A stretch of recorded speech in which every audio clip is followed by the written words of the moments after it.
Wondering if you should sell your house this year?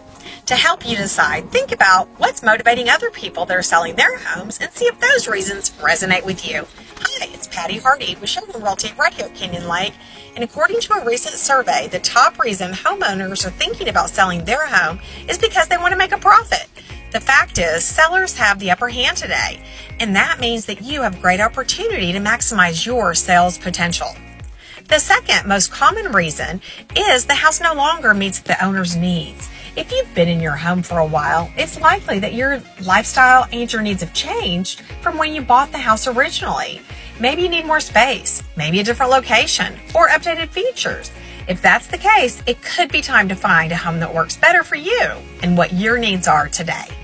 The decision to sell your house is a personal one, driven by your needs and your own individual goals. If you want to make a move today and take advantage of today's market, let's connect. It's Patty Hardy again here at Sheridan Realty, 210-313-1010. Give me a call and I'm happy to help. Thanks.